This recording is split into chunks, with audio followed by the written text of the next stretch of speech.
رشتہ کیا؟ فلسطینیوں سے رشتہ کیا؟ کراچی پریس کلب کے باہر صحافی برادری نے احتجاج کا انعقاد کیا، جس کا مقصد غزہ میں جان کی بازی ہارنے والی صحافیوں کے ساتھ اظہار یکجہتی، اسرائیلی مظالم کی مذمت اور عالمی برادری کی توجہ انسانی المیہ کی طرف مبذول کروانا ہے۔ خاص طور پہ جیسے کل کا واقعہ ہوا ہے جس میں الجزیرہ کے 4 صحافی مارے گئے ہیں، اور اس کے بظاہر یہ لگتا ہے کہ ان کو ٹارگٹ کر کے مارا گیا ہے۔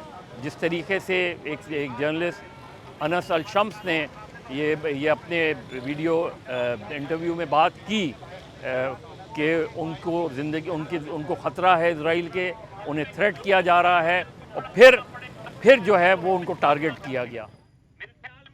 آج ہمارا یہاں پہ مقصد جو تھا، کراچی یونین آف کراچی کے جو جرنلسٹ ہیں انہوں نے آج یہاں کراچی پریس کلب کے باہر یہ جو مظاہرہ کیا ہے، یہ جو احتجاج ہے، یہ اسرائیل کی غزہ میں جاری بربریت پہ ظلم کے خلاف ہے، اور جو ان دا لائن آف ڈیوٹی جو صحافی جو شہید ہوئے ہیں ان کے خلاف ہے۔ اور اسرائیل کو میں چاہتا ہوں کہ اسرائیل، میں یہ کہوں گا کہ اس بربریت کو فوری ختم کرے، اور یونائٹڈ نیشن اپنا رول پلے کرے، اور OIC بھی اپنا رول پلے کرے، اور فوری جو ہے سیز فائر کرے۔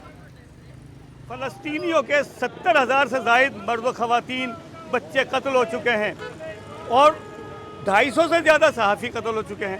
تو کراچی یونین آف جرنلسٹ جو ہے وہ صحافیوں کے قتل پر احتجاج کر رہی ہے۔ ہم اقوام متحدہ کی سلامتی کونسل سے مطالبہ کرتے ہیں، ہم IFJ سے مطالبہ کرتے ہیں کہ وہ اپنے فرائض منصبی ادا کریں۔